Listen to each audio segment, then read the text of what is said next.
Joker here, and I've got a treat for you. The latest podcast from the PSVG Podcast Network. Ooh, that's a mouthful.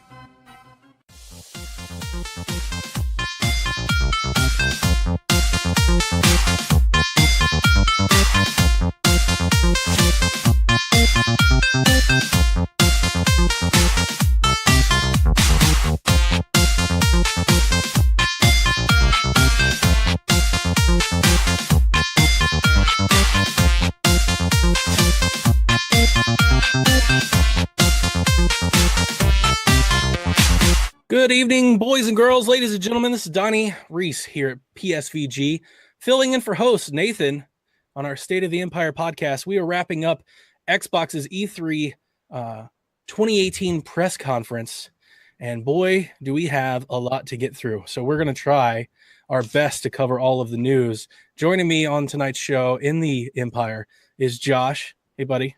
What's up, guys? And Q, the Lobo Rican, continuing his strong E3 coverage representation. Dude, like every live stream, every chat, every podcast reaction, he's here so far. Coach Mo could maybe possibly join us mid-show at any moment. He's having some computer issues, so he's rebooting. So at any moment he may pop in here. But I'm definitely looking forward to it. Guys, before we start breaking down all the news, let's just brief overview. What a really, really good, really great E3 presentation I think Microsoft had today. They brought it. Now, we can talk about all the nuances and we can get critical and whatnot, but before we even do any of that, I would just like to say that me, Donnie Reese, as an Xbox One X owner, enjoyed the today. It was a long one, almost 2 hours, and it didn't even bother me. That's how good the show was. I was like, you know what, that's pretty good. For as long as it is, that's pretty good. I was definitely more upset with the EA showing compared to Microsoft than anything else. Yeah, no kidding. Huh? I mean, if you like trailers, if you're like that person who goes to movie theaters and loves the pre-movie, which I do, that's what that conference was. It was all show. It was like, watch this, look at this. This is coming. And I know people get frustrated. Well, the people who were frustrated last year about the way things were presented, I don't think are going to feel better about it because they did exactly the same thing.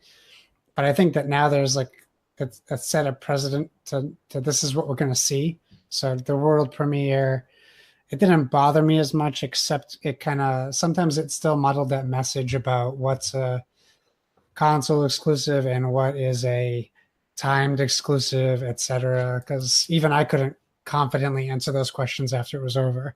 Sure. Q?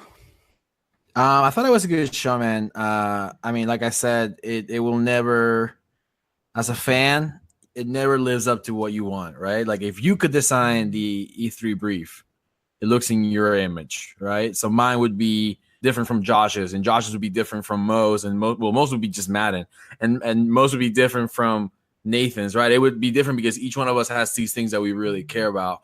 But overall, man, like I said, we were an hour in, and I thought it'd been 20 minutes because that's how hooked I was. I didn't even realize it was that much time had gone by. And I think when you ever feel that way, I think that's a good sign. That means that tonight, Bethesda just felt like it dragged out. And I don't want to get on Bethesda, but I feel that was my feel. And that's another podcast. But I felt like when it goes quickly and you don't realize how long it's been, I think that's a good sign. It means that you're interested and that you're not dragging through it. You are enjoying what you're seeing. So definitely. I think for there was a while there where the Xbox fans were hearing it from other fans about where are the games. Boy, they brought games. They had games and games and games and games and games and games. But let's start breaking it down. All right.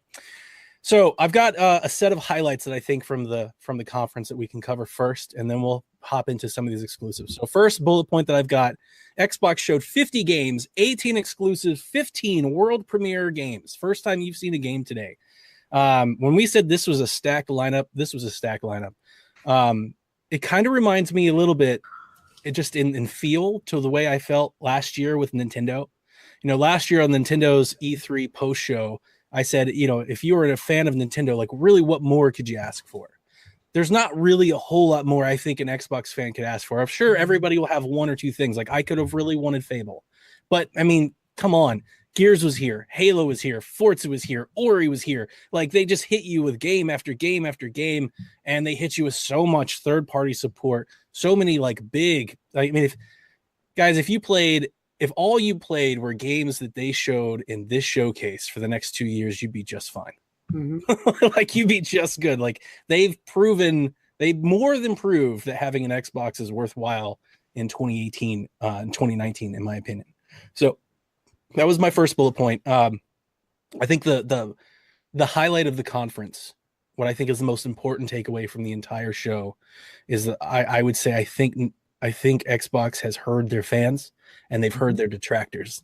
They hit off with a huge announcement. They have not acquired just another studio. Oh my gosh. 5 studios. Yeah. Now, some of this, I mean, it's all to be commended, but the Playground and Undead Labs, they were already working on Xbox exclusives. So there was already like a second party relationship, but now they're in-house. The ones that really took me for a loop was the fact they brought in Ninja Theory. That's Ninja Theory's first party Xbox game studio. And Josh, you're right. That is huge. It's huge. I mean, so for those of you who don't know, Ninja Theory, they did the DMC Devil May Cry game, but they just came off of Hellblade: Senua's Sacrifice. And I would like to think that this gives Xbox a developer that can focus on single player story adventure games, which I've often said I think is missing in their lineup. And that's if the Hellblade thing keeps going, this should fit in real well. What do you guys think about Ninja Theory coming on board? I think it's exciting just on the, it's one of those things that could go either way, but right now it's exciting because of coming off of Hellblade and how critically acclaimed it was, and that we saw Microsoft see it on the PlayStation, and they said, no, this is a game we have to get. Whatever they did to get it on Xbox obviously was just a very, very small taste of what they had planned. It also speaks a lot to a game company who was so successful that are willing to bet on Microsoft, because they could have said no. They could have just went and stayed on their own. They could have tried to sign with Sony. They could have done so many things. So for me, as awesome as it is to have Ninja Theory, I think the bigger thing is it's a huge it's a huge get for what Microsoft could be doing. Like, it's a big confidence vote, in my opinion. Q? For me, are we talking just about Ninja Theory or just all the studios? Just Ninja Theory at the moment. We'll cover. I mean, it's. I do want. I think it's a great acquisition. I'm all about it. I like the fact that Ninja Theory has focused on like single player narrative driven games, and I think that's awesome, which is what Xbox needs. My hope is that if you're acquiring a great studio, that you don't degrade their quality of work through micromanagement. Which I'm not saying that's what happened with the other studios like Lionhead. That's not what I'm saying happened. But, like, I don't think studios just go bad just for no reason. So I hope that they're allowed to work on what they want to work and to just build good games. Now, so go ahead. What I don't think is a shocking revelation, because this is what you tend to hear when these announcements happen, but the Ninja Theory team did come out and say that Xbox is basically giving them like full reign to pursue their own, direction. They're not being watched that video by Ninja Theory. Yeah. Mm-hmm. They're not being told like how or what projects to work on or anything. Microsoft just said, do what you do and let us fund and publish your games. So that's good. That's what gamers want to hear, right? We want to hear the studios get to do that. They brought on other, like I said, we said 5. So there's 2 more Compulsion games, which makes We Happy Few, which launches in August. Now that they showed another trailer for this game. This game has been in development for a long time. I feel like I've seen this at 4 E3s in a row, maybe. And I remember played the beta test 2 years. 2 years ago. Yeah. The trailer, this may be the optimist gamer in me. The trailer made me think that maybe they're trying to bend it more back to the story adventure thing that I wanted it to be, because the survival thing that it was not what I did not like that at all. So I don't know. I'm interested in hearing what reviews have to say about this game when it finally hits proper, because the style and the story and the lore and the world that they're building is something I want to get into. It's very attractive, but that gameplay was just, I mean, it was, I always hate like ragging this game because it was early access. I know I should have never played it. I told Nathan then I should have never played it, because that's all I've done for 2 years is hate on it, because I played it for 2 hours. It was awful, but I shouldn't have. So I'm interested in looking for reviews. But they brought them in-house. So again, another like second party partnership that they just owned. And then I think the big one is that they've started a new studio, the Initiative, ground up, brand new studio. So as Xbox diehard fans, I mean, one of the things I think we hear in the console wars all the time is you're going to hear all these, Sony Santa Monica, Naughty Dog, all this stuff like here. It looks like Xbox is, like I said, they're listening. They got it. I mean, there's no bones about it. It may not be immediate reaction like this year, but next year, the year after that, 3 years from now, you're going to see the merits of this investment. This is a huge deal. 5 new studios in 1 year. That's massive. I don't know how many studios they had in-house to start with, but I feel like they just doubled their stable. Like they've never had a huge first-party footprint. They've always had a lot of second-party partnerships. This is big. Mm-hmm. Yeah, it was shocking. I think I can confidently say that I don't think anyone predicted them to come out. We would always chat like they need to do something. They need to bring someone on. So maybe 1, maybe 2 would have been crazy, I think, to think at the time. But to bring on 5 and quality, for the most part, we didn't know about the Initiative, but quality studios. And yeah, I mean, We Happy Few, I totally got that like BioShock Infinite vibe. Like that's what I want it to be. Yeah, it definitely looks like they changed it completely from the preview program game that was. And I also didn't enjoy it in the preview program, but I also expected it. It seemed like they were saying it was further done than it was at the time. So if that game came out, it kind of reminds me of what happened with Prey. Like we heard about what Prey was going to be, and now what the game Prey is. So, I mean, that's a good thing. It's showing that the preview program can work if they got that feedback that made them right the ship and fix what people didn't like. Good point. Q, man, 5 new studios. How you feeling? I feel great, man. To be honest, this is pretty early in the show. I mean, within the first hour, I want to say, right? Yeah. I don't know. He just started dropping like studios, and I was like, this is awesome. Like, I thought that was one of probably the top 2 or 3 moments, if not the top moment of the show, was just is that you really showed a commitment. Honestly, like I don't, and from my understanding of how Xbox operates within Microsoft, like Phil Spencer can't just say, let's buy 5 studios. Sorry, let's buy 4, let's open 1. Like that's a decision that has to go up to like through the Microsoft field of chiefs. So this is approved by like Microsoft CEO. So that shows the confidence that Microsoft has on not just the Xbox leadership team, but also just on Phil Spencer, right? And for me, like the fact that they approved the acquisition of 4 studios and opening 1 in Santa Monica, that's just super encouraging. Like, I mean, maybe obviously those games are not going to come out this year, maybe not next year, but it just really shows a commitment to Xbox as a system and a platform, which is, I mean, that's just as a fan, as an Xbox fan, that's just, what more can you ask for than that kind of commitment, that long-term commitment to the platform? That's just cool.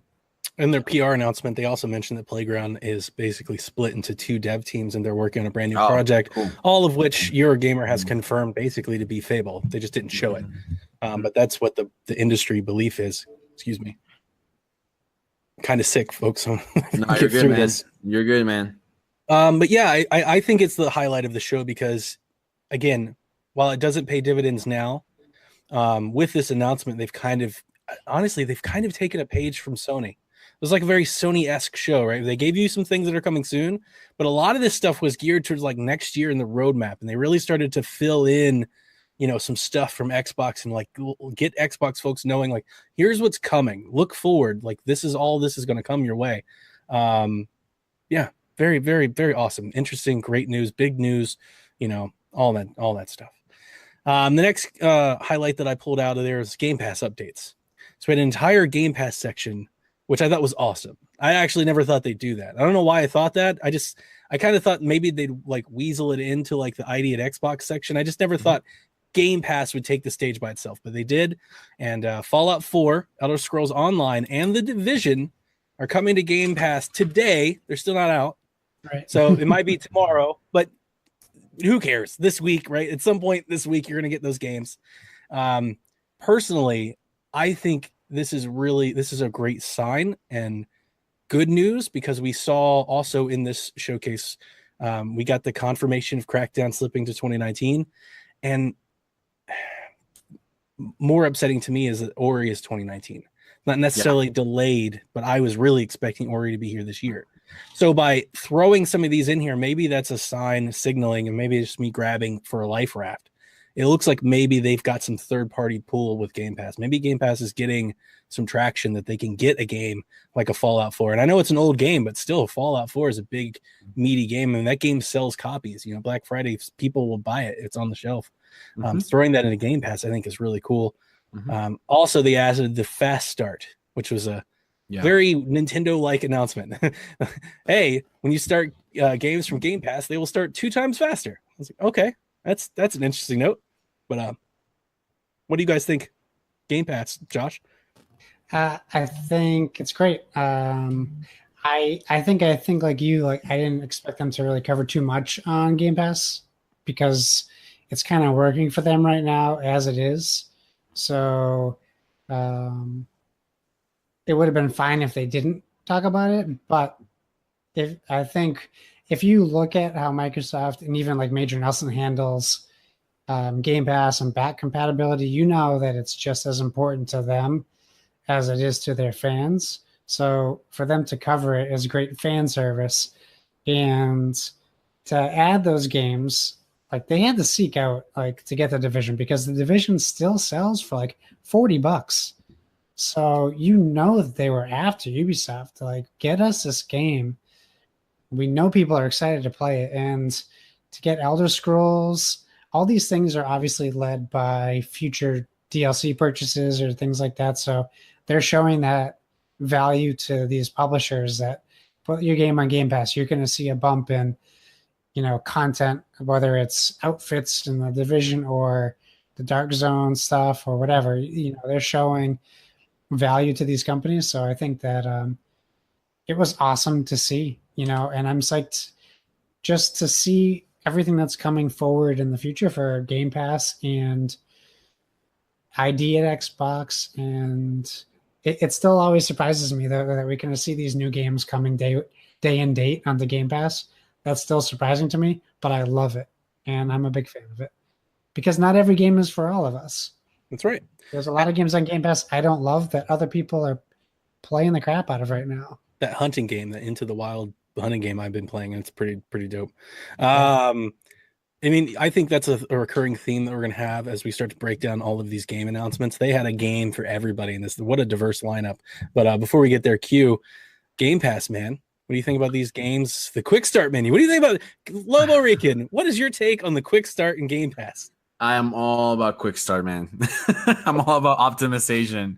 No, so it's cool. So I was actually watching. I went to a friend's place the reason why I was in a different setting earlier today is because I was at a friend's place. I went to their apartment to watch the Xbox because they were like, hey man, we want to watch it because we know you're really into this. We'll let you set up over here and we'll just watch it on the TV. So it's funny because like my wife knows a lot about Xbox just by listening to me talk. So she was explaining Game Pass to the people we were hanging out with.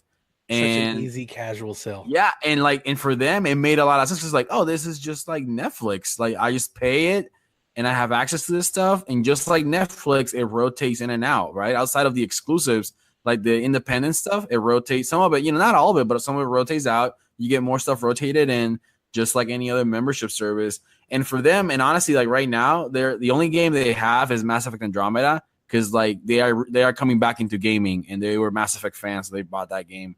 So for them, it was like, this makes sense to me because like I don't own any games. So for me, like it's a great program for people that may not be hardcore gamers. Like people like not people like Mo who buy every game, basically. People that is like, you know what? Like, I don't want to own State of Decay 2, but I do want to play it with people, right? I may not be a racing game person, but it would be really cool to be able to jump into Forza Horizon 4 and just race with people whenever they want to do it, even though I'm not a racing game person. So I don't have to buy the whole game. I can just jump in through the Game Pass. So for me, it's just the fact that they're investing into the service is really encouraging. And I hope the numbers are adding up on their end, right? Like, I hope that this is something that they're seeing, like, the numbers move. Because it would make me sad if, like, at the end of the day, they're like, well, we're going to cancel it 2 years from now because it's actually not moving. So I hope that the numbers are making sense and they're not just burning cash as they're moving all this stuff. So hopefully this is something that they're seeing that is really picking up in users. So you couldn't have given me a better segue to my next point. And that it was brief, but it was important.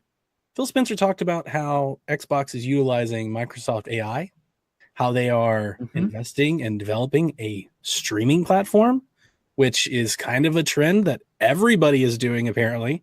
And, Ubisoft, Yves Guillemot, I've never understood how to say his last name. He mentioned that at the beginning of the week that, 2 hardware cycles from now, it'll just be streaming. It won't be like hardware. And then he also, and this is really the point that I think is most newsworthy, he mentioned that his team is developing the next Xbox, next console. Now, that's both newsworthy and it's not, because every company is always developing the next thing. Right. But it's newsworthy to come out and say it at E3. As somebody who just bought a brand new Xbox One X, I was kind of hoping that the next Xbox was a little ways out. Now, that doesn't mean that my console won't be able to play those games. I don't know really where we are in generations anymore, but, I think those questions are worth asking. So what do you guys, Q, I'll hit you first. What do you think about Xbox acknowledging another hardware iteration or a new console and this streaming stuff they're talking about? I think no one more than Phil Spencer wants to get to an age where you can just upgrade systems, right? Like, that would be ideal, right? I mean, I think that's what he wants. He doesn't want to have to he doesn't want to have to deal through another cycle of like, well, here's another generation of backwards compatibility, right? Like, I mean, like, that takes a lot of energy out of a company. Like, it takes a lot of work to keep these systems compatible with each other. So I know that Phil, in his heart, he would love for there to be like one final generation that is able to just evolve, right? But I think we're not there yet. So I mean, I think it's I think it's I don't know. I want to give it a benefit of the doubt and be like, this is an announcement that was made out of a sense of transparency with the fans. It's like, I know, we released the Xbox One X, we have the One S, we have this family of consoles, we have Xbox Game Pass, we have Xbox Play Anywhere. What is that called? Play Anywhere, Play Everywhere, whatever. But honestly, like, there's another console out there, and I think for me that's just being transparent, right? It's like, just kind of brace yourself in a way, because that is in the horizon. It could be 2 years from now, it could be 3, but it's out there. So I think I respect that. I want to be kept in the light as much as possible. So, Josh, as far as the next hardware iteration, streaming, we had discussed some streaming earlier. We don't have to go through all of that, but you had mentioned, you were like, this is much ado about nothing. Are you sure? My wife was sitting next to me when that he started alluding to a new console, and she just saw my face and she's like, what? And I'm like, I didn't even respond to her. I'm like, just watching. She's like, what is wrong? What are you doing? And I'm just like, oh, okay. I thought they were just going to announce a new Xbox. I was terrified. Like, I thought it was possible for sure. Like, I thought they were going to mention it. But it's nice that he kind of like let people know. I mean, people know it, but maybe there's people watching E3 that are first-time watchers or don't really have that kind of thought process, that maybe they're not working on it yet. So it's good that they mentioned it. But I mean, we know they're working on a new Xbox. So we just kind of have to wait to see when they decide the life cycle's over. And then that's a whole nother conversation. Because, but the streaming aspect, I mean, we saw we saw maybe Microsoft was ahead of its time when the Xbox One was announced. Yeah. I still think that's where we're going. Yeah. But the fact that they were able to stay alive through that transition of the terrible PR nightmare that was, and that backlash from the fans, they were able to. They obviously, we know that they're not the number one selling console. That could have something to do with it. We don't really know for certain. We can obviously speculate, but they survived it. And who's to say that Sony doesn't try to come back first and do the streaming cloud stuff for the future? Or maybe Microsoft will take the lead into the next generation. Mm-hmm. But it's on their mind. Sounds like an arms race. Like EA snatched up GameFly, PlayStation 4's got Gaikai, Capcom's messing around with it, Microsoft's making their own thing. Like this sounds like where the industry wants to go. They wouldn't be spending hundreds of millions of dollars to get there. Well, it's about securing tech, right? At the end of the day, like it's about securing technology. It's about securing patents, profitability, keeping customers, securing IPs, copyrights. It's about securing all this potential worth. Yep. Right? Maybe it's not worth this much today, but give it 10 years, right? That's why they have Office 365 and no longer Office on Windows disks and stuff. Yeah, and I know that's the way of the future. All right, I would like to say before we leave that topic that I do feel, especially maybe with Microsoft more than ever, because of their PC architecture, because of Play Anywhere, because of how much they've just adapted. Basically, everything that comes to Xbox comes to PC. I look at my Xbox now kind of as a PC, and I feel like my X I'll be able to play for 5 years if I want to. Mm-hmm. They may release something else in 2 years, but I still feel like my X will be able to play them. I don't feel like I'll be like left out of the generation. If anything else, I see Xbox as like an iterative PC. Like how many laptops do they release every year? Like they sell a whole new line of laptops every year. I kind of see the Xbox in that same mold. Yeah. As long as they stay the course and stay with the architecture, and we'll see how, tech may prove to them at some point that they can't, but I don't see that being the case. The games look beautiful today. Anyway, enough of the tech mumbo, business analyst mumbo jumbo stuff. That's the stuff I like. Let's get into the games, and boy, did we have them. Mm-hmm. We have 3 new Gears games coming. Now, we've got one called Gears Pop, which you couldn't have convinced me in a million years that was a thing. Basically, is a mobile title that lets you play as Gears characters, as Funko Pop characters. That's really all you need to know. It's all I really took away from it. Then there's more interestingly, there's this XCOM Mario Rabbids like PC title called Gears Tactics. It's not coming to Xbox. It is Windows 10 exclusive. They did mention their PR. Looks really good. It does look like Mario Rabbids. Like it's got the slow-mo shots and everything. It's turn-based, team-oriented stuff. If they tell a good story, if I read a review that says it's good, I will play that game on my computer. Mm-hmm. And then Gears 5, which is probably my personal highlight of the show, maybe between that and Ori. But I liked Gears. They gave Gears room to breathe. You could definitely tell like there's a lot. Yeah. There's more to Gears than some of the other titles in their pipeline. They gave it a really long cutscene. You saw the whole team again, JD and Marcus. But it looks like we're starring as, or it's not even look like we're starring as Kate. She's going to go on her journey. She mentioned, something's happening to her. If you guys play Gears 4, no spoilers, but yeah, there's a whole thing there with the Locust and all that. And I'm super excited. I think, as I mentioned on our live stream, I think Kate is the perfect character to build a trilogy around. I didn't mind JD. I know a lot of people did when Gears 4 came out. They didn't like him. They thought he was bland. That's fine. But she definitely was not. She was the star. Her storyline basically was woven throughout Gears 4. She's the perfect person to pick up and run. So Gears came in droves. They brought it. We got Gears everywhere. We play on your phone, your PC, your Xbox. Doesn't matter what you're doing, you're gonna be playing Gears. It's worth mentioning Gears 5 was dated for 2019. Mm-hmm. So it's not coming soon. Lobo, Gears, man, coming back.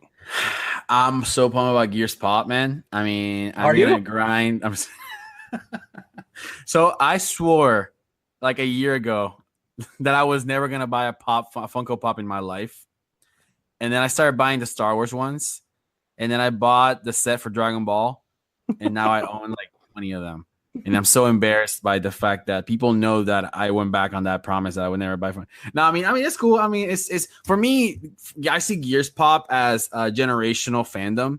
Like your 9-year-olds should not be playing Gears of War 5. You know, like that is like it's a rated M game, right? I mean, ideal. You know, some parents don't care, but you know, it's mature. You know, it's another stage in violence, but they can play Gears Pop. Right. So for me, it's like, hey, let's build some younger fans so that then like in 5 years they can jump into, you know, Gears, the main series, you know. I love Gears Tactics. I love those kind of games. I'll probably play that game. I mean, I love that kind of like it's like it allows you to just lay back and make, you know, it's not like intense like first person shooter like I'm constantly having to like react, you know, Twitch reactions. Gears 5, I think you're dead on with the female lead here. For me, one, I love Marcus Phoenix. I think Marcus Phoenix is awesome. I think right now he has that Han Solo, you know, personality going on where he's more like a mentor, kind of stepping back. My issue with Marcus Phoenix, you know, 6-7 years ago is that he felt like another Master Chief, you know, and in a sense that, yeah, he's rough around the edges, you know, he curses more, sure, but he's still this big super Marine dude kicking butt, right? But for me, like a female lead for Gears would be amazing because suddenly you kind of like draw some distance between this super Marine male Master Chief and this different angle to another, you know, military shooter Gears, right? With a female lead. And for me, that's awesome because for me, you're diversifying the genre, you're diversifying the lore, the canon, and for me that's great because it makes the game more appealing to another generation, right? Like I have no doubt that in the next 2 to 3 Comic Cons you're gonna start seeing, is it Cade, right? The girl, what's her name? Yep. Cade. Kate Diaz. Yeah, you're gonna start seeing way more cosplays of her because she's gonna become this like icon of like Gears of War, you know. And for me, that's awesome. That's so cool. That like, you know, instead of having Marcus Phoenix as the icon of Gears, you have her. And she has this whole cult of fans built around her. That's super cool, man. And I'm excited for Gears. To me, this says that 2019 is going to be packed. Because if Halo, I'm sorry, I don't want to jump ship, but if Halo Infinite and Gears 5 are lining up for the same year, that's a packed 2019. I mean, we don't even know if Halo is lined up for next year, but I'm just saying, like if they're lining up all these games for next year could be a huge Xbox year, right? Yeah. So you're right. I think Kate could be Xbox's version of Aloy. It very well could be. Josh, man, all this Gears news, you stoked?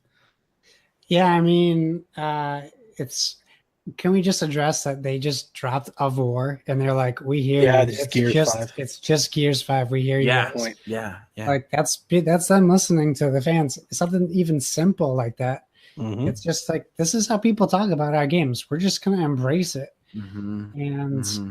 And something that small really speaks volumes. And I think if you look at the evolution of Gears, like even from the first Gears, like where you have these superhuman characters, even from Gears 4 and 5, where they're toning it down to more realistic portrayals, but still strong characters, I think that speaks a lot to the evolution of the story from Gears of War.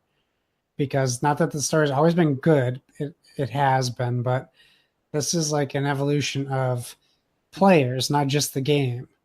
So what they showed, like, it doesn't look like what you would expect a game that's far away to look like. It looks like this game is like, they don't just make games in levels, like in the middle of a level of a game. Like this game looks like it's well into development. So we might be seeing like a March, April release for Gears. It could be. But even when I watched IGN cover it a little bit afterwards, I think I was in such an awe of it. I didn't even like catch some of the stuff. I thought they were showing new footage on the IGN and they were just replaying the Gears 5 footage. And I was like, I was like, wait, I did see that already. It looks great. Like, I thought it looked awesome. And like when she's grabbing that like face sucker creature and just shooting it, and like you could tell that was like an in-game animation. Like one of the few games where I didn't necessarily doubt that if it was in-game or touched up CG, it looked like it was actually happening, like someone's controlling it kind of thing. So I was very impressed. I was going to be pretty disappointed if it was just Funko Pop Gears. I thought that was really funny the way they set that up, though. Like, because people went nuts when they saw the Gears thing, and then you could hear people feel weird when they saw the pop thing come out of the wall. They're like, but it was cool. It looks fun. I was on the stream. I was like, "There's no way they do this and not show Gears. Like they have to. There's no way they don't do this by itself. That'd be. They're trolling us on purpose, man. They know that there's people like me out there about to like rip their face skin off. You know, it's like no, man, don't show me this. It's like, oh, and I know you were like, this is not it. This is not I was trying to calm. I was like, cool. You were chill, and over here I was melting my face. I was like, why? Man. Gears was like Fable and Gears. That's my stuff. Like but getting more into your guys' stuff, I'm gonna take a back seat here. Halo Infinite was shown. They kicked off the show. We saw dinosaurs, we saw a warthog, they mentioned a new engine. I in a way to attempt to make myself sound like a Halo fan, it looks like they're trying to call back to old Halo, like Halo 1, Halo 2, kind of. At least in some way, but I don't know anything about Halo. Josh, tell me about Halo Infinite. Jump on this first or not? I got a couple things to say. Yeah, go ahead. So just to give you guys, I mean, I don't know. I actually don't know, Josh. How much you're into Halo, Donnie. But for you, it's like what? Take a breath. Okay, I'm sorry, man. It's like. So there's if you go into the trenches of Halo fandom, there is a battle between people that like the more modern look of Master Chief, which is the one that you saw in Halo 5. It's like a more bulkier, darker green kind of thing. And then there's like a traditionalist, hardcore that is like, no, if you go back to Halo 1, Halo 2, Master Chief used to be like a smaller dude with a slimmer armor. And it used to be like a lighter green, not this dark, kind of like camo green that he has now. He looks like a tank now. He used to look more like a soldier, right? So if you look at the green that they show in the armor for Master Chief, is that lighter green. So in like the armor is less like battle plates, like armor plates, and it's more like a streamlined, like kind of like power suit. So basically, like just in those small frames, from my angle, that was a shout out to fans who have been saying, hey, the art style of Halo is becoming a little bit way too Spider-Man, Iron Man's power suit, and it's going away from what Master Chief used to look like. I'm glad you brought that up. Yeah. So that is a shout out to that. For me, I really don't know what this game is, man. Halo and Infinite. During the Bethesda thing, I was making fun of the fact that Doom is called Doom Eternal. And it's called Halo Infinite, and how there's it's like those two names sound a bit alike, Some people are saying this game's gonna be like an open world shooter. I don't know how I feel about that. I guess that's kind of like what the original Master Halo was, right? You kind of rode around in the Warthog, like exploring the ring. In the Xbox OG day, Halo was open world. Like that was what an open world game was. Right. Yeah. And it slowly transformed itself into this kind of like, not fully like a tunnel shooter, but it still had like very restricted, areas that you could access. Halo 5 was very vertical, right? You could go super up and way down, and it gave you a lot of freedom, but you were still stuck in this like arena sort of. You were going from arena to arena as the missions move. If this game if they can bring the quality of a Halo 5 combat and mechanics to an open world like Halo Combat Evolve, man, this game is going to be amazing. And if they're developing, and I was reading the Halo Waypoint press release that they're building this engine just for this game. And I hope this is a good engine because I'm excited. I'm excited for what this game can be. So yeah, that's what I got right now. So, Josh, yeah, I mean, it's pretty ballsy for them to open the whole show with Halo right off the bat. Like, I think maybe not ballsy, confident. It's very confident because that could have just been the stinger, right? They could have just done that whole. Oh, and one more thing, it didn't have to be Cyberpunk. It could have been that. Spoilers. Sorry. But I will say this. It's pretty. I don't like the title. But I don't think I would like that title on any game. I just don't like that infinite, eternal, like you was saying. Like I don't want to say it's unimaginative, but it feels like that. Like they could have maybe brainstormed it for months and they're happy with the title, but just feels unimaginative. Just like if it was like Halo 6, same like in my head. But I think the thing I'm most excited about is Slipstream. What is it? What can it do? Is this like, can this be like the next Unreal Engine, or is this just going to be an engine for Halo? You know, and what is this Halo? Because we saw rhinos, we saw maybe dinosaurs. Has there been dinosaurs in Halo before? I was going to ask that because I only played 1 and 2, and I don't even remember. I don't think I ever saw a dinosaur. Not dinosaurs. I think there's like hinted at larger creatures, but I don't ever think we saw one. In Halo Reach, there's a mission. It's called it's like a sniper mission at night in which you face these like massive creatures that could be dinosaurs. I mean, there's alien life does exist in Halo. It's just they've never like made it a priority to show you alien life. You know, that it's like wildlife, but yeah, it exists. Yeah. But yeah, it's like what he was saying about Master Chief. I think that it is like going back to his roots. It's not like the 8 foot tall, 500-pound hulking Master Chief that soldiers like literally have to look up at. Because Halo 1, he was the same size as everyone else fighting in the battles, and he was just a stronger, better leader. And I think that's what made him more of an icon. Because anyone can be big and strong.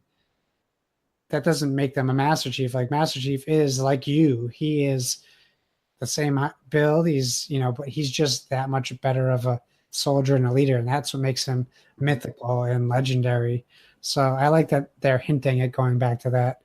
But who knows? It could just be 343, like the color scheme better. So we have to wait a little bit, I think, to see how he stacks up against other soldiers and stuff like that.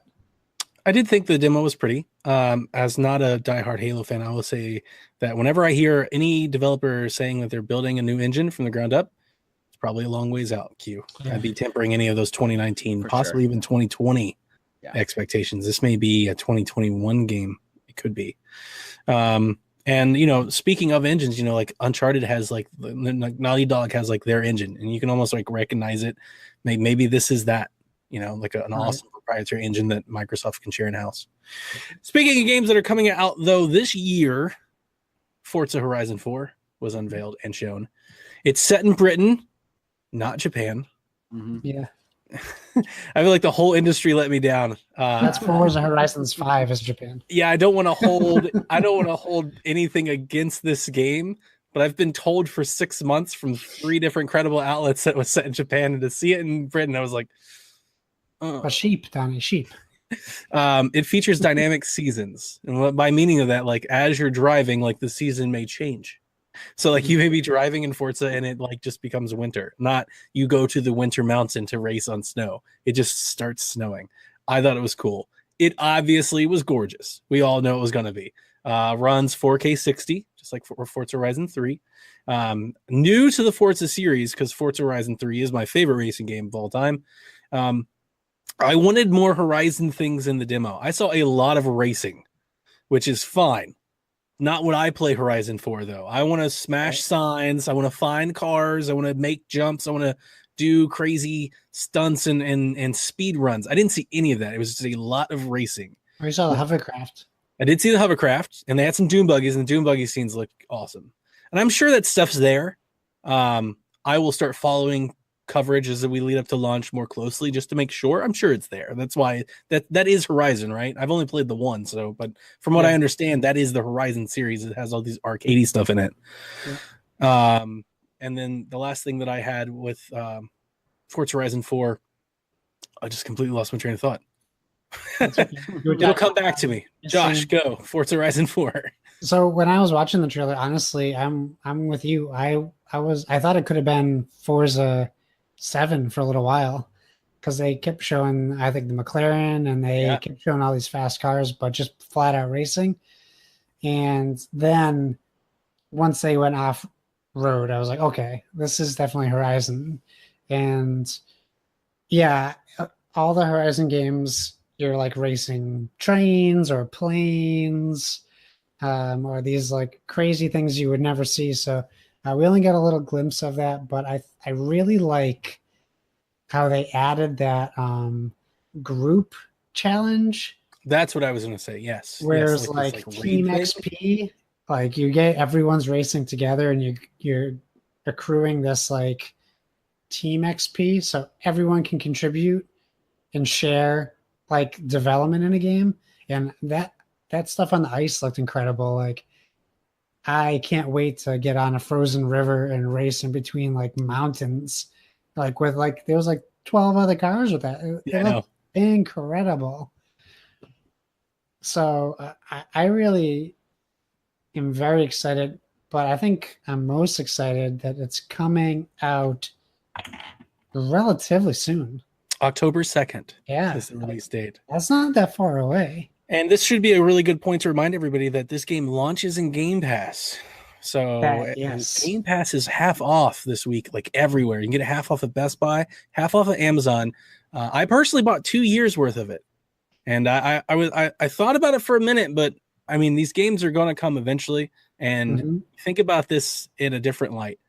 2 years at half off is $120. That's 2 full price retail games. So for $120, what would normally cost me to buy Forza and Ori or Forza and Halo, I get every Xbox first party game plus any of these third party games that they drop in, Yeah. and these indies and the indies that we're going to talk about launching for the next 2 years. If anything, I told Kevin, I think I texted him privately in our DMs. I was like, I just covered us on Game Pass for the life of the Xbox console. Like the Yeah. Xbox One, we're good until the next console launches. We get all this Game Pass. So it's $30 for 6 months or $60 for a year, which is half off. That's a sweet deal. Yeah, don't forget, they'll still drop games like The Division and Elder Scrolls and Fallout. They'll still be dropping that stuff. And in a time where we can't realistically, which I think they talked about, afford or Can't play find all the these time games. to play all these games, you now have this Yeah. way to do that. Even if you just want to casually, like I played Technomancer and Wasteland 2 last week because I was excited to hit Game Pass.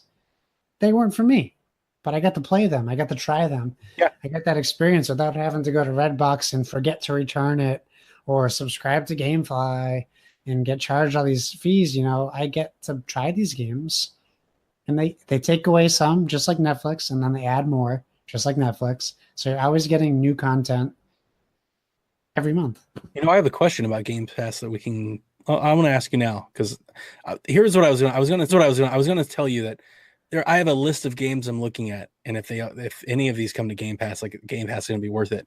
But I noticed one. Does We Happy Few launch with Game Pass? I don't. Because it's an exclusive. It's a system exclusive. Yeah, when they were doing all those games like that little ID showcase, they were showing on certain games it would pop up saying coming to Game Pass. Okay. But I didn't notice. We may need to check that. If it was or not. And either way, if it doesn't come at launch, I'd imagine that at some point in the next year, we'll probably get We Happy Few at Game Pass. Yes. I would hold on We Happy Few either for amazing reviews or until Game Pass because I'm just a little lukewarm on it. But anyway, we're jumping the gun here. Ori, The Will of the Wisps, got a trailer, and it looks gorgeous, and it sounds gorgeous, and it's everything that I want to play. And I got overhyped on the live stream, if you didn't see, because they had this tag that you saw periodically through the thing where, this was the first title, I believe, that either I noticed it or I think it was the first title where they mentioned it, but they had this little tag that would run across the bottom where it says launches in Game Store and Xbox Store. And they ran that, and my Twitter feed lit up that Ori was out today, and I lost it. I was like, oh, I'm going to blow off the podcast. I'm playing Ori for the rest of the night. So I got to tell you, I was a little bummed out 5 minutes later when everybody was like, nope, false alarm. It's not out. And then I became worse when it's not even out this year. Like, this was the one that I was penciling in. I wanted Ori this fall. Like, I was thinking in my mind, Game Pass can be amazing if I get nothing else but Forza and Ori. And now I'm just getting Forza. Ori has been delayed to 2019. I will continue to scream from the mountaintops that if this game was on another console, it would have huge fanfare. This is such a PlayStation, Nintendo, not like game, but like type of experience. You know, this would be Ori is like Xbox's Celeste or PlayStation's Journey. Like the Xbox fan should trumpet this game. It deserves it. I'm really hoping that Ori, the definitive edition, comes to Game Pass soon because I played Ori on Steam and I would love to play it again while I wait for the successor. But dude, I'm so hyped for Ori. The trailer was just, I mentioned to Mo in the live stream, I was like, you thought Unravel was gorgeous. I know, right? Ori is, I don't know it's like the perfect art style for me. It's so beautiful. Yes. Any thoughts on Ori, you guys, or did I cover it? I mean, for me, it does look absolutely gorgeous. And like, once again, like, this is not a game that naturally appeals to me. It's not like my zone of expertise. But once again, sitting with my friends today, people in like for half the crowd, like we had like 6 or 7 people. This game, they were like, this game looks amazing. So for me, it's like it goes back to having that diversity of portfolio, right? Like you want to have Halo, you want to have Gears, you want to have whatever, and you want to have Ori because there's people that love this game and will invest a lot of hours into it. So, I mean, and the fact that honestly, like, it looks absolutely amazing. Like, it's not my, I can say, like, I can admit it's not my game.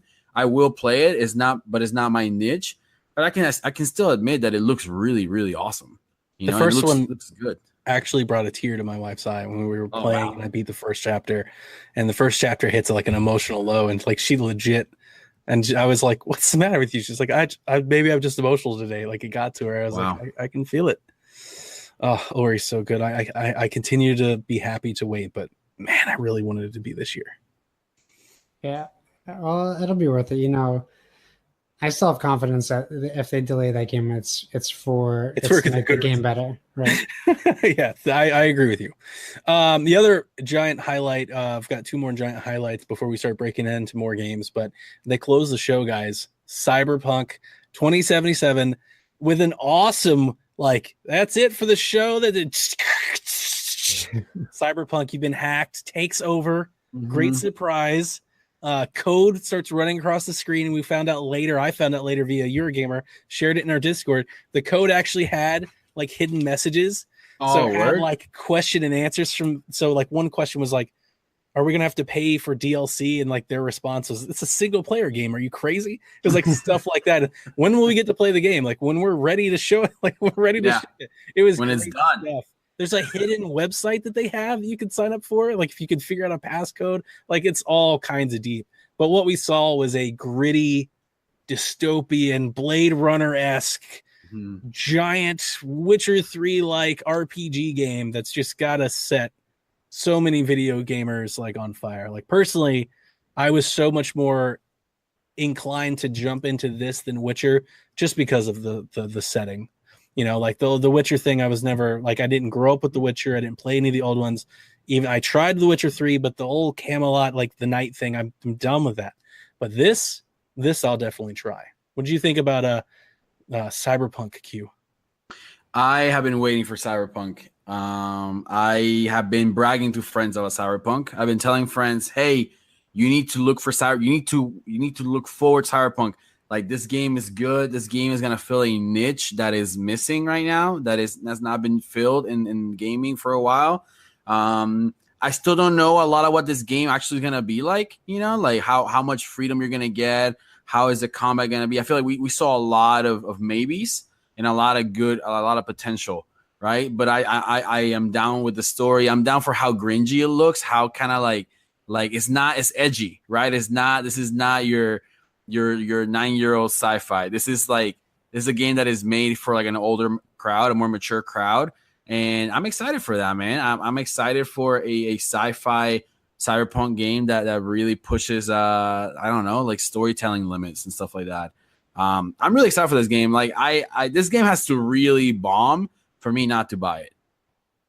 It has to really, really bomb. And I mean, the fact that it's being developed by CD Projekt is huge, right? Like, I mean, that's a huge, They like, have so much fanfare right now. Like they can do absolutely. no wrong. They Everybody's get so much, behind them. yeah, they have so much street cred that it's like, man, like you could like throw me a rock and I'll be like, can I put this in my Xbox? You can say, yeah. I'm like, all right, cool. It goes in my Xbox, you know, like I'll buy that, you know, like they have so much cred. I am really excited for this game. Sci-fi is my natural niche. That's where I love to play. That's where I love to be. And for me, this game seems like a good balance between some comedy, you know, some lightheartedness, because you know there's some lines in the trailer that are kind of lighthearted, and also like a really cool genre. Because I also what I don't want, I didn't want another like Deus Ex or Deus, you know, it's like a very dark. Yeah, that's a good point to make. It's like a very dark sci-fi punky. That's like we don't need another one of those. I want somewhere that you can live in between. Like the whole androids are gonna come take over human dystopian. Like that story's been told a lot. Yeah, it's like let me live in a world that is not on the edge of collapse tomorrow. Yeah. Like, I don't know if y'all, Josh and Donnie, every game today was like the Earth is like effed. You know, it's like every game is like that. Like we're screwed and we're on the edge of extinction. Yeah, this was more like a Ready Player One vibe. It's kind of like this is just society. Let's go live in it. Yeah, you know, it's like the world's not gonna end if you fail this mission. You know, it's like things are okay. A crime lord may get his way, but it's not like society's collapsing if you don't build your super armor. You know, it's like okay, and I feel like okay, that's fine. Like so many games just push the storyline to make you feel like every moment is incredible, and it's like just let me live in this world and have fun with it. And I feel like that's what Cyberpunk is, and I'm really excited for this game. And I know a lot of people that are looking forward to this, and that's really cool. And I'm glad that we saw it on Xbox because we saw it first on Xbox, and for me that matters. That's huge. Josh, what do you think about Cyberpunk? I mean, it looks great. I definitely like immediately got a Ready Player One vibe, especially when they showed that kid playing the VR headset. But yeah.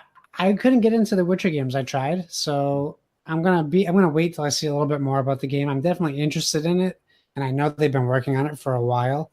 And I think the studio is incredible for what they can do.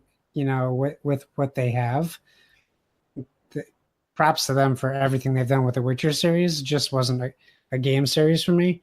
But yeah, I mean, as far as the theme, it's like Shadowrun. It's like futuristic, that I mean the name is cyberpunk, but it's literally the cyberpunk theme. So I think it's great because we don't have a lot of especially console games that are in that universe, so it's going to feel new to pretty much everybody, which is great for that game and that company as well. So bring it on. I'd love to see more. I can't wait to see what they have to show. The last thing I'll say about it, that's how you close a show. That's textbook. Huge, heavy hitter, first time reveal, associate your brand with it. I mean, it wasn't that it was unexpected. We all expected, Cyberpunk to show up on Microsoft stage. They had a really good, close working relationship with The Witcher. I'm just happy to see that it continued. That type of loyalty, I think, it's you don't find it much in video games. They go where the money is. And right now, the console market isn't with Xbox. So that says something about that relationship between that studio and that company. Right. Yeah, it's good stuff. All right, so I've got some ID at Xbox games that we're going to read off. But first, before I do that, because I don't want to get them mixed up, Microsoft and Phil, basically said that he has 18 exclusive games that they showed today. They did not release that list. I could not find a blog that was like, here are the 18 exclusives that they released. Their PR announcement only mentioned 11. So I tried to find them. This may or may not be right. These are definitely all exclusive. I just don't know how they're counting them. I found 19 exclusives in the showcase. So I'm going to read them off. Halo Infinite, Forza 4, Tunic, PUBG, Battletoads, Black Desert, Cuphead DLC, Ori, Crackdown 3, Gears 5, Gears Pop, Gears Tactics, Sea of Thieves, Below, Ashen, The Outer Wilds, Waking, Session, and We Happy Few. If you count the games that are already released that they showcased, I got to 19. Without counting PUBG and Sea of Thieves and games that are already out, I think I only got to like 14. So Right. I don't know. Yeah, I don't know exactly. Whenever they start putting numbers on it, like gamers they'll attach to that number. I don't think it really matters. But before I announce the ID at Xbox points, I wanted to mention that I believe Ashen, Below, The Outer Wilds, and Waking are exclusives. At the very least, timed exclusives. Bomber Crew and Ashen launching Game Pass too. So that's also worth mentioning. Going back to that Game Pass, so like we're going to get brand new indie games at launch, and Ashen and Below, for example, are games that we've seen for a long time that I would say are, highlighted indie games. These are games that I've been looking forward to for a while. But Xbox hears you. They hear you. You need exclusives. You need exclusives you can argue over. You need exclusives that you can prop up your console on. Like you want to play Call of Duty, Battlefield, Anthem, but you want exclusives, and they're trying to get them to you as fast as they can. They brought in 5 new studios. They've got Halo. They got Gears. We think we've got Forza. We think we've got Fable, and all of this other stuff. Big announcements. But back to the ID at Xbox. They did an ID at Xbox showcase. They did a little sizzle reel.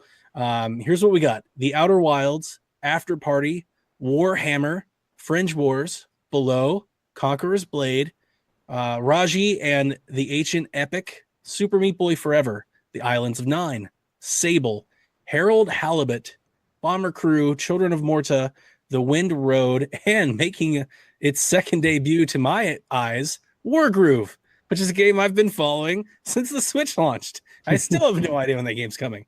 But whenever it comes to wherever platform it's on, you should buy it because I like Advance Wars. Yeah, because we're all Advance Wars fans, and you should support games like that.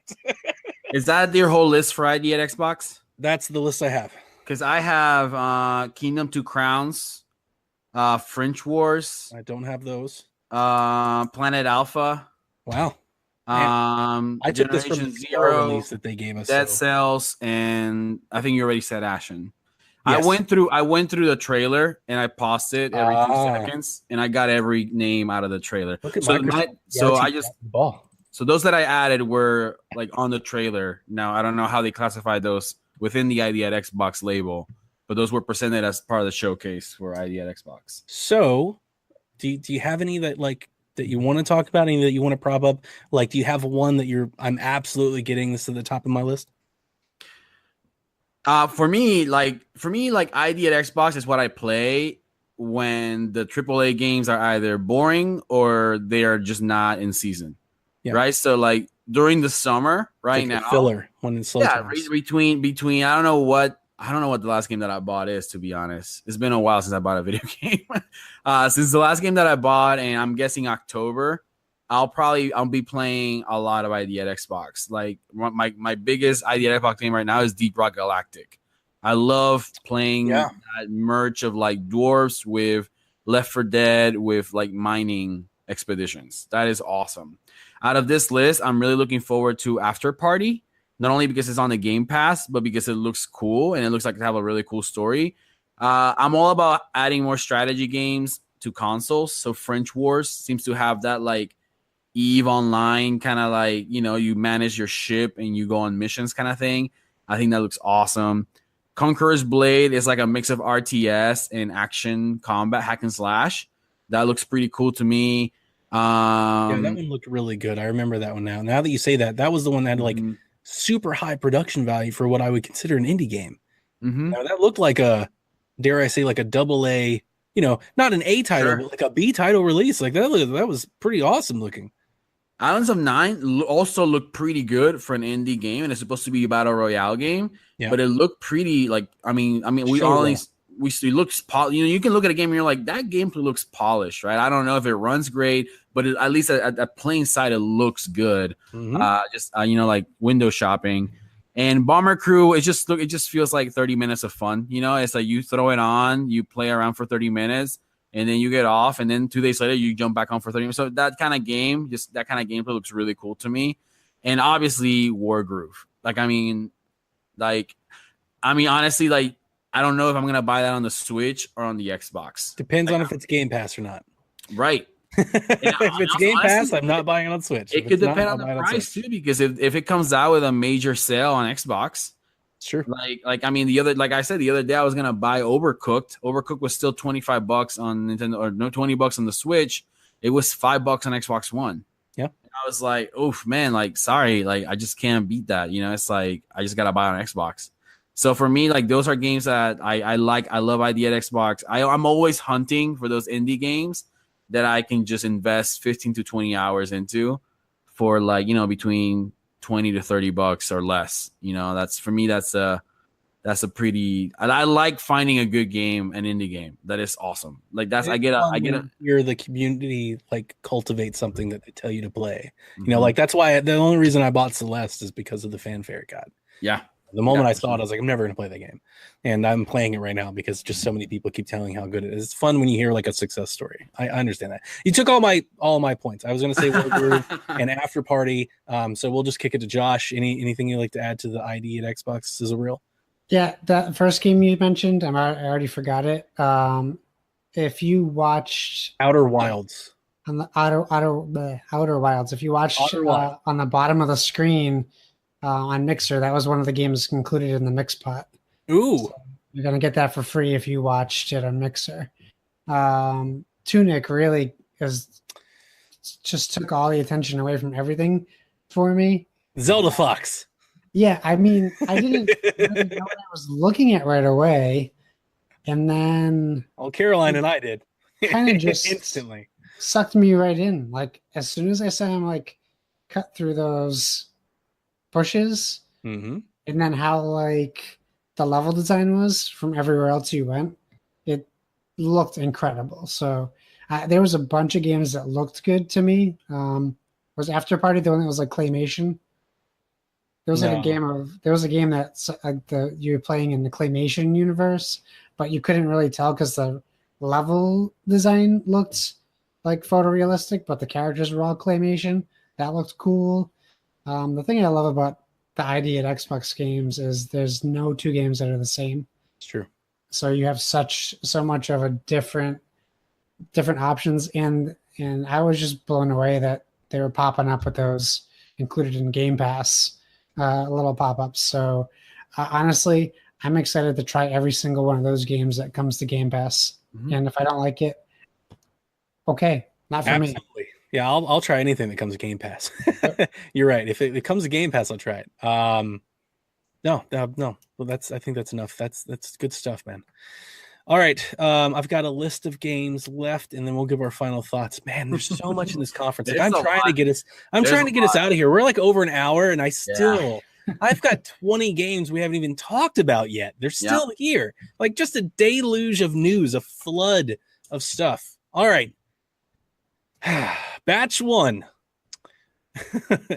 From Software showcase Sekiro Shadows Die Twice, this samurai game. Mm-hmm. Oh, looks pretty awesome. Now, From Software is the Dark Souls folks. That immediately turns me off. You say Dark Souls, I'm like, nope. I don't. It didn't look that bad though. Like when I watched it, like it didn't look hard. It's like I don't enjoy sticking my hand and burning oil, so why would I play this game? It's funny that like so many people are going to the Shogun Samurai thing all of a sudden. Right. It's like, did they all like get together and have a meeting and decide to make a bunch of like we had Neo, and then we've got Ghost of Tsushima. And now we've got this Shadows Die Twice. Like, where does this resurgence all of a sudden? I feel like we went 4 or 5 years without Ninja games. Everybody decided to make Ninja games again. Mm-hmm. Fallout 76 got its first trailer. We have since seen more about it, but that got its first trailer there. Square Enix showed the new game from Joltnod, which is supposedly in the Life is Strange universe. I don't really know what that means or how it connects the other characters. Right? Yeah. I'm interested, but it's called The Awesome Adventures of Captain Spirit. It comes out in June 26th, and it's free for everybody. And they made a bit like free, not like free to try. Like it's just free. Like go play the game for free. That's incredible. Like who does that? That's weird. Mm-hmm. So, what do you guys think from the Samurai game, Fallout to Square's announcement? You got anything else you want to add? Josh, you want to go first? I think the Samurai game has a stupid title, but I think it looks good. Fair enough. It looks interesting. I thought it was Tenchu the whole time we watched the trailer. And that takes nothing away from the trailer. I just thought it was. It looks really cool.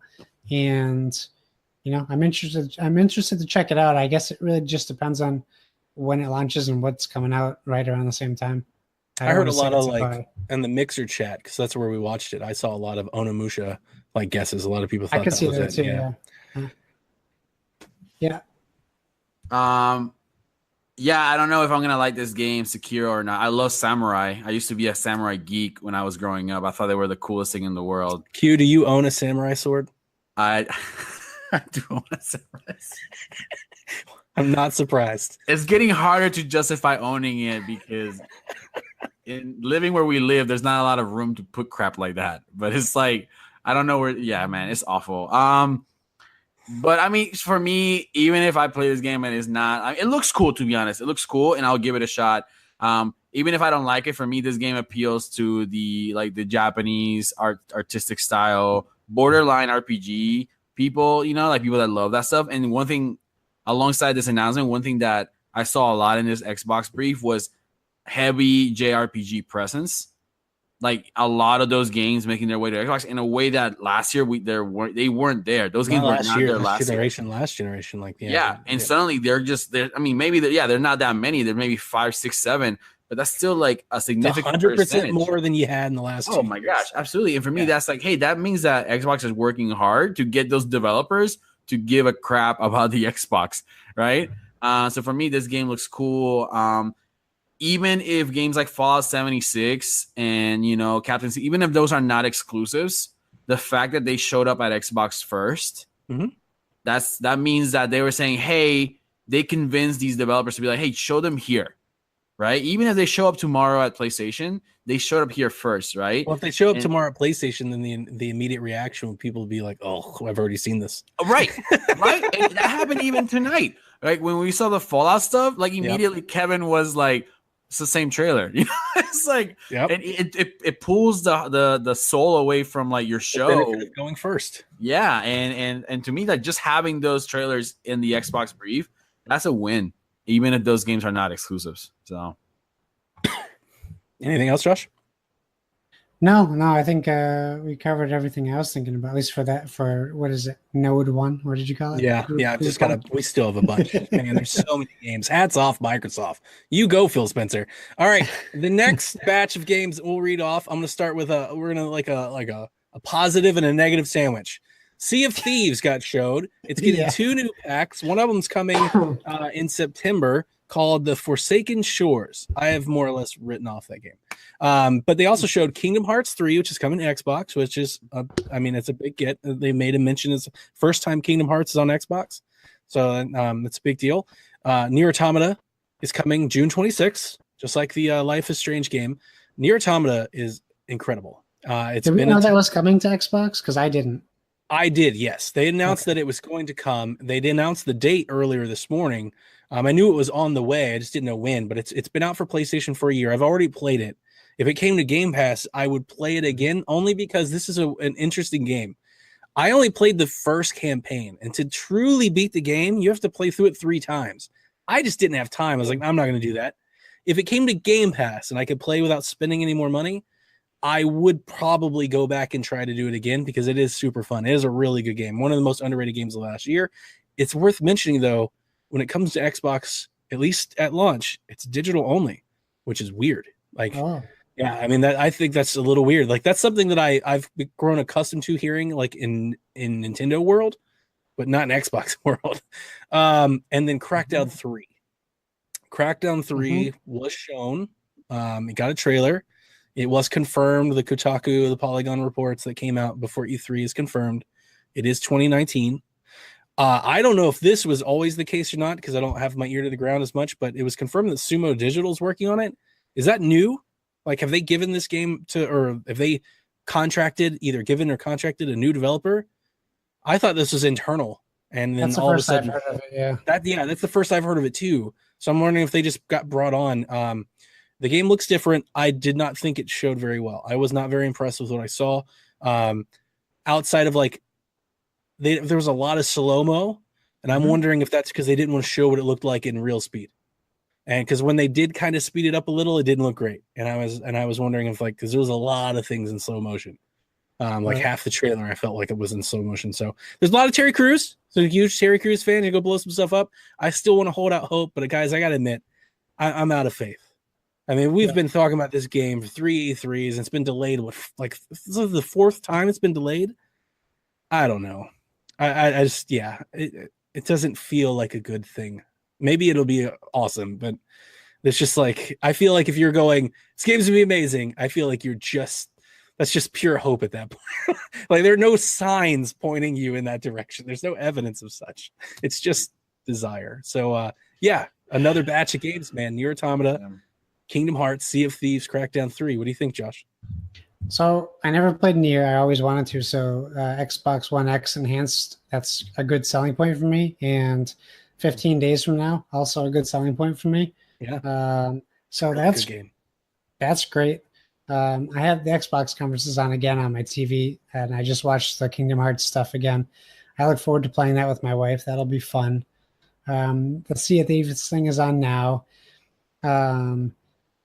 Not interested, and it really soured on me that they already removed the Megalodon content. It was timed, which that screams bad to me. Like, whatever. Like, that would have been a reason for me maybe to get back into the game a little bit, and now you can't even play it. So it is what it is. I'll just let it ride itself. I do think it's interesting they're adding skeleton crew ships, which could make ship combat a little bit more exciting. It is on Game Pass, so maybe one day if people are like, we're gonna play more Sea of Thieves, I'll give it another shot. If I hear a big update, yeah, but it's got to be something big. Yeah, it's not something that I really care too much about right now. As far as Crackdown goes, for me, I loved Crackdown 1 and 2. It just looks like a more Crackdown 1 and 2. I got no problem with that. I think they tried to make it too much of a Old Spice commercial because they had Terry Crews. It seemed like that's what their goal was to do. The yelling, the screaming, the over-the-topness that is Terry Crews, which is fine. I don't necessarily think we even saw anything in-game in that trailer. I think it was just something they made up, and who knows when they made it up. Like, Sure. Is it with the new company? Is it a new company? All I know is it's been delayed. It's fine. I'm still going to get it on Game Pass. That's true. So I don't think that they're looking at an audience outside of Game Pass right now because of the delays. However, Game Pass could turn that with the word of mouth into either more Game Pass subscriptions or more sales for Crackdown. I think we just have to wait and see. I'm going to hope for the best, but if it's more Crackdown, it's a win for me because I just love that series. Q. So, I don't know. I mean, I think I agree with Josh. Like, I didn't see anything new today about this game. I think I heard the only new thing was that there was more Terry Crews. There was more screaming and yelling. Yeah, very much the Old Spice feel or the Brooklyn Nine-Nine feel to Terry Crews. For me, I'm gonna put this game on a bookshelf, and when it comes out, I'll be excited for it and I'll play it. And yeah, it'll be on Game Pass, so that's awesome. But I'm just not gonna worry about this game anymore because I think they're on their own timeline. And I mean, yeah. So I don't know what else to. There's no point. Yeah, there's no point right. in saying talking anymore about it. I mean, obviously they hit a lot of bumps along the road, obviously, and at least if there's a positive light to it, they decided to push it back rather than release a piece of crap. Right? I mean, like, I guess we should be thankful that this is not a garbage game that we're like, what is this? And that if they're delaying it, it's because it's not good enough to release now. So at least, I mean, if there's a positive way of spinning it, that's the only way to spin it. So that's a good point. I think Microsoft is trying to get what they can out of it. I mean, there's no faulting them. They've more than invested into this game by now. Mm-hmm. Like, they're probably not going to get their money back. What they're trying to do is they're trying to make it as good as they can. All right, next batch of games. There's so many games. All right, Metro Exodus. We happy few. PUBG got a trailer. Tales of Vesperia Definitive Edition. got announced. The Division 2 was shown first, set in Washington, D.C., comes out in March. Metro, by the way, comes out February 22nd. That's a hot date. Shadow of the Tomb Raider got a pretty good little trailer, much more than I expected. And then Skate, nope, not Skate, was shown. It's called Sessions or Session. Yeah. It looks like Skate. This is a really good batch of games. First and foremost, Metro looks awesome. That game just looks great. It's got great appeal visually. They showed how you can like swap out all kinds of customizations like in real time as you're aiming down the scope. It's a Eastern European thing. It looks really good. I'm interested in that. We Happy Few got a really good trailer. We'll see what that means for the game. The Tales coming over. Tales is coming everywhere. It's worth mentioning. It's coming to PlayStation Switch. But that trailer I think means a lot in the Xbox showcase because Q's already mentioned those types of games are missing in the portfolio. The Division 2 suffered from the gamer chat that everybody whined about, but it still looked great. Fighting on Air Force One in Washington, D.C., trying to get to the Capitol. And Shadow of the Tomb Raider looked great, actually. And I'm not a Shadow of the Tomb Raider person. And like so much from the story of like her, you know, screwing up and unleashing this thing and having to like go back, like that kind of got me more than I think any other, like I'm trapped on this desert island. Now I need to go mow through like, you know, hordes of people to get off of it. Like that kind of got me a little bit. I was like, man, that actually might be worth checking out. So, man, and Shadow of the Tomb Raider is coming out this fall. Just what a list of games, and that's not even it. I still have another batch after this batch. This is a great batch of games. Also worth mentioning that Skate game Session didn't get anything. Had like a little trailer of him rolling around, did like a little ollie, and that's it. They turned it off, went right into the next trailer. Nobody came out and said anything. Nobody talked. We don't know what it is. If it's exclusive or not, we have no idea. It's just that's it. It was just Session. Or it's timed exclusive, right?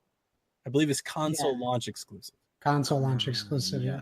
So what do you guys think? Metro, We Happy Few, Div, Session, Shadow of the Tomb Raider, Q?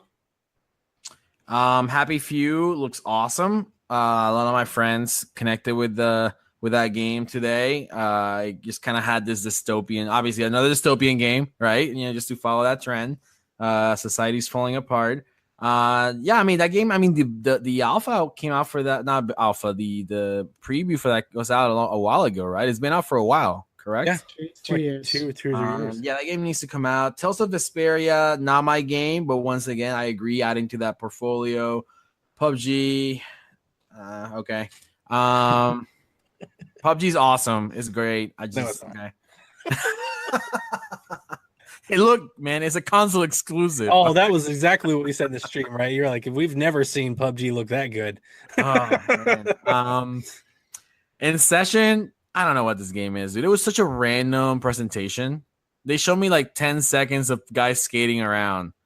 As far as I know, this could be a game about people in skateboards doing drive-bys and like robbing open banks. World skating game. Yeah, like this could be anything. This could be like anything at all. But I have no. I don't even know what Session. Man, like Session soundtrack is good. I'm in. Is Session even like a skating term? Because I don't know what that means. You know, it's like yes, it is a skating term. Yeah. Okay, great. I did not know that.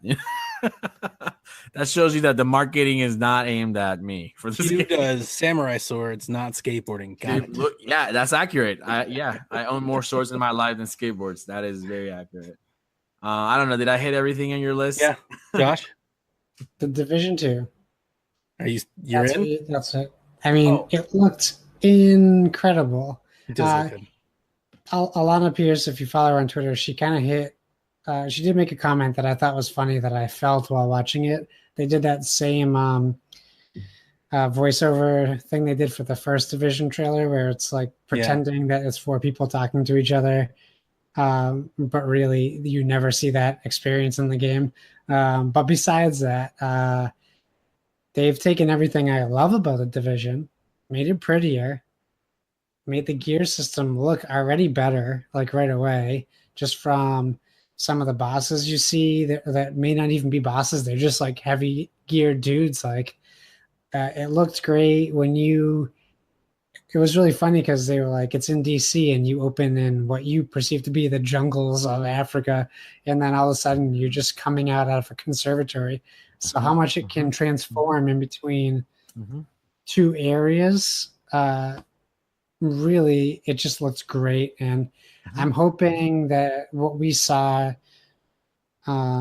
represents what the game is going to look like and not one of those over polished kind of clips. Because I kind of felt like that was a little bit Metro, was a little bit less gameplay and more trailer. So I think really I'm excited about all the games that we were talking about, but for that grouping, the Division 2, I've been just waiting to see more. So I'm actually really looking forward to Ubisoft as well. Yep. But I was just kind of, it wet my palate. Like I was like, I want to see, and so I want to go play it now on my Xbox, the Division 1, just to get that. Beta signups are live. Yeah, I already signed up just to get that out of my system. I want to go play some more Division 1 just because it just gave me that ready to get into it kind of feel. Oh, and by the way, I'm definitely playing the Division 2. I forgot you mentioned that one in this roster, Donnie. That's no, like I have a list of my stuff I'm most excited about right now: Anthem, Halo Infinite, the Division 2, Cyberpunk, and what is that? Gears Tactics. Nice. So yeah, man, like I'm sorry, that escaped my mind. The Division 2 is definitely getting played, at least until I get angry and I start ranting about how the game is not good. So. All right, last batch. All right, finally we've made it. I feel bad because as the MC, I feel like I'm rushing you. We're almost 90 minutes and we're just talking about like their show, like so many games. Yeah. All right, Black Desert online MMO. Devil May Cry 5. Cuphead is getting DLC in the form of Miss Chalice. Jump Force, which unites all this manga, Dragon Ball Z, Naruto stuff. We'll let Q cover that better than me. Battletoads totally just got announced. Like that's it, just Battletoads. The logo for Battletoads. We saw nothing about Battletoads at all. Just Cause 4, which I think had leaked before. Square and mentioned that's coming, and then probably I was really excited to see this Dying Light 2. You guys know on the podcast because you guys have been here with me. I got into that game when the collector's edition came out and really fell in love with it. It was one of my favorites. And if you watched our live stream, you probably saw me light up. Me and Mo were kind of jonesing about it. The parkour in that game is spot on. It looks as good as like when you see them in trailers. That's not like a really good. That's not a. That's how you can play the game. Like anybody. Like that's how it feels to play that game. It's awesome. So. Those games all were announced. Devil May Cry 5 looked really, really good. I was happy to see that came. I totally think Dante looks like Cody Rhodes, which you'll only understand if you're a wrestling fan. But when I say go Google that later, the Cody Rhodes, and then look at that trailer. It looks just like Dusty Rhodes' son. It's very funny. It's like they ripped him out of WWE animation or something. But I'm all down for beat 'em up, smash 'em up. Devil May Cry, like the Bayonetta feels we're running deep, so that's good. Another different type of game to throw in there. But really, my highlight of this group, and one of my highlights of the show entirely, was Dying Light 2. I thought it was really neat, and I don't even know if it's something I wanted. I'm hoping this is something I wanted that I didn't think about. But they're going like this Fable, infamous direction where the way you play the game, the decisions that you make, how you treat other people will bend the world. So like if you want to be good and suppress order, then that's cool. But then like maybe your civilians won't like you as much because they're being held down as much. And it's like the strive for balance. If you go bad and you start breaking all the rules, doing your own thing, then you invite other worse people to come with you. It's interesting. That game I already thought was a really deep game. Like Dying Light, I didn't ever finish it because it was so deep. Like the idea that they walked on stage and they're like, now we're gonna go even deeper. Like it's almost like off-putting. I'm like, man. How long is it going to take to play this game? Like 400 hours? Like you just got to really invest into Dying Light. But anybody that sees it, if you're interested in that stuff, I mean, Dying Light was really, really good. Josh? Yeah. There were so many games that you mentioned. Read them off again. Black Desert, Devil May Cry 5, Cuphead, Jump Force, Dying Light 2, Battletoads, and Just Cause. All right. So I think the Battletoads thing was really funny because in the trailer, they specifically said, calling out crazy unspecific like things, like they were making fun of themselves. Broad generic terms. Yeah. Jump Force, not for me, just because as much as I do like anime, everything in that is from animes I never got into. Oh, okay. So but I totally get, unless they add like Alphonse and some Full Metal Alchemist characters that could get me into it. But um, uh, Dying Light 2 is intriguing. So I liked Dying Light. I didn't love it, but with that new system, so like the Fable 3, one of the only good things in Fable 3 system. Yeah, I like it. Like, I like it, but they really messed with the Fable. It's just like they really messed with Fable. They messed with my Fable. Okay. So I did like how you could change depending on the decisions you made. Your world literally changed around you, and it wasn't like one of those Telltale games where your decisions don't really affect the outcome so much. These games, yeah, it looks like it's really getting affected. So it actually turned me from, if they just announced Dying Light 2, I probably wouldn't be interested, just because, it was just a game for me. But the fact that it has that system to it actually turned me more onto it. So I'd be more likely to try that out. Mm-hmm. Yeah, we happy for you. We'll still see what happens, and then everything else. I don't know. It's just everything's exciting. Cuphead? I'm not gonna Cuphead. It's Cuphead's too hard for me. Yeah. Too hard. Okay, this is way too hard for me. I need an easy mode. Yeah, I just like to look at it. Even easy mode's hard. I just like to look at it. It's nice looking. I'm glad that they're adding more content to it. It's definitely something that deserves more of a spotlight because of how much work they put into that game. So more power to them. I'm glad that I was surprised to see it, and I'm happy about it. So great, but too hard for me. So I'll just watch from afar. All right, Q. I'll just touch the ones that I have something to say about, because obviously that's a long list. Black Desert, MMORPG, launch exclusive. That's really cool. I'm cautious about whether the Xbox is powerful enough to sustain that kind of gameplay and make it look good and feel good. What was that game? Neverwinter? Neverwinter Nights. Yeah, I mean, it played okay, but when you had a bunch of players, the game was like really laggy. And it took a toll on the system. So yeah, hopefully a system like the One X and the One S can better handle a game that is supposed to contain a lot of players. It looks great, honestly. And I have friends that I never get to play games with because they only play MMORPGs, and I don't have any of those games to play. So I would love to get them in on this game and have something to share with them. Jump Force. To me, Jump Force is the opposite of Dragon Ball FighterZ. Dragon Ball FighterZ is supposed to be this tactical, competitive tournament-style fighting game, that people like just become, experts and strategists at. Jump Force is anime fans like stupid dream where you're like, oh man, I wonder would it be like a Naruto fighting Goku. This is what this game is. This is a game for people that just want to have those crazy stupid fights between your favorite anime characters on Shonen Jump. Super Saiyan Goku versus Sage Mode Naruto. Stupid fight, but guess what? It's gonna be fun, and I think it's gonna be cool as long as they it's not a buggy game. And finally, Battletoads. I think it was 2 E3s ago when Phil Spencer walked on stage wearing a Battletoads t-shirt. And so people have been like talking for 2 years about how this game is being in development. I think it's going to be funny, and I think it's going to be kind of like, just like Josh said, it's not going to take itself too seriously. So, I'm just excited to see what that turns out. But, it's not going to be like a game changer. It's just going to be a fun, tribute to the old Battletoads. So, yeah. Ladies and gentlemen, we made it through the show. That's how many games at Microsoft brought to the show today. Wow. Just an incredible, it's incredible. Like, again, you wanted to, I think there are nitpicks, and we're about to get into that you can make.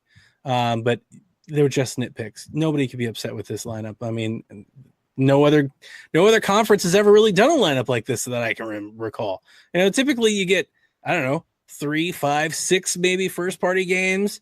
Throw in another 4 or 5 third-party games, and that's a wrap. They have 50 games. This is like just a deluge of news. That's why this podcast is so long. This is me rushing. I'm trying to get out of here. Yeah.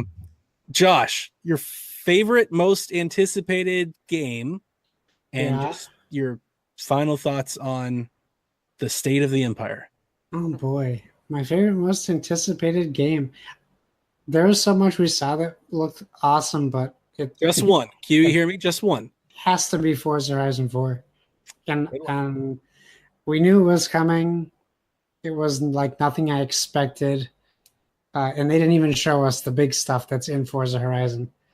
So we know there's so much more to come.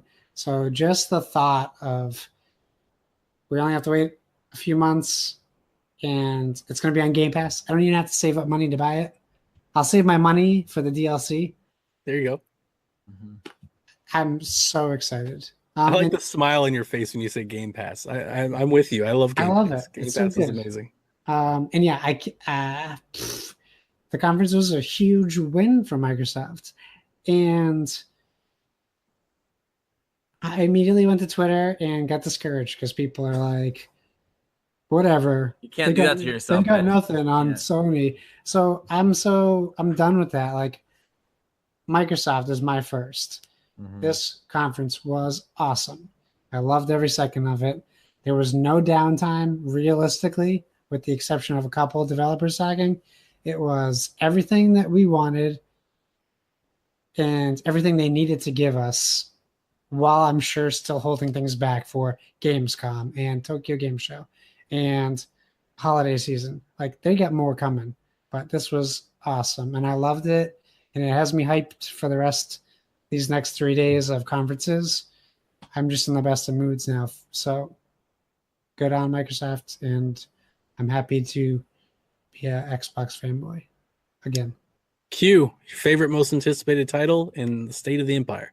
I mean, I the fanboy in me betrays me, Donnie. Halo Infinite. I mean, I wish I could, you know, betray myself and say something, but I just when a I tech saw demo of an engine. Yeah, I mean, it told me nothing, and yet I love it, man. It made my heart sing. You know, so definitely. I mean, that game could come out in 3 years, and I'm still excited because we saw Master Chief's helmet and him holding his helmet, so that was meant something to me as a fan. The conference itself, I mean, yeah, I could always say this, that, but honestly, like, people say, well, a few years ago they said, well, it didn't show enough games. They showed like 50 games, right? Like, they showed tons of games today, so you can't say they didn't show games. They also did not have these awkward moments that EA had, where it was just people talking awkwardly. I feel like the transitions were very well done. So yeah, you showed a lot of games, and yet you had that human interaction, which was not weird. It was actually very well, like, rehearsed, and I feel like it was really well done. State of the Empire surging. I mean, 5 studios, right? I think Xbox is in a good spot, and maybe this fall won't be a massive, a huge lineup this fall. But I think it's setting a standard for maybe next year in the years to come. So as a fan, I'm excited. So, yep. All right, I'm gonna try to do Nathan proud here. As I wrap up, my most anticipated game of show for Xbox is Gears 5. I really think Kate stepping into the role as the main protagonist is huge. I think it's huge. It lends more emotional story into Gears, and I think that's where you were kind of going, Josh, where they can kind of branch off much further than I think they ever could with Phoenix, and it's time to lay that to rest and take Gears in a much better direction. So super excited. The State of the Empire, I would say, is better than it's ever been, at least this generation. It's never been this good. Just a shotgun blast of games. There's no lack of software that you could want. And you say this fall is lackluster. It's not. Still Call of Duty, still Battlefield, still Battlefront, all the third-party games, Tomb Raider, all this stuff that's coming. Red Dead Redemption, which I've already pre-ordered on Xbox.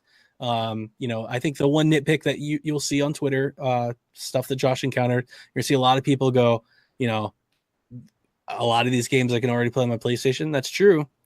You can't play them as good as they can be. Right. They run better, they play better, they look better on Xbox. Like that, they have that power advantage, and you can argue that it doesn't matter all you want. I think gamers have often proved that it kind of does. Like, power matters. Like, I love watching Far Cry in 4K is incredible. I've been so won over. If I can play it on my Xbox, I want to, because of the 4K. Unless it's like a portable title, that's where I want to play it. And man, What a great E3. Like I was thinking about that afterwards as you guys were, I was going through the notes and I was, prepping as everybody was watching Bethesda. I was going and trying to make my notes for this longer than I ever wanted it to be podcast. And I'm just like, it's just like so many titles. And I know they're not this year. And I've been in the past, I've often, I've killed Sony for showing us a bunch of games that don't come out. And I still would like Crackdown to have hit this year. I would like Ori to hit this year. Ori kind of hurts. I really was looking forward to playing Ori soon. But we also understand that like with Crackdown, that's not the timeline's fault. That's just the development of that game has been in hell, right?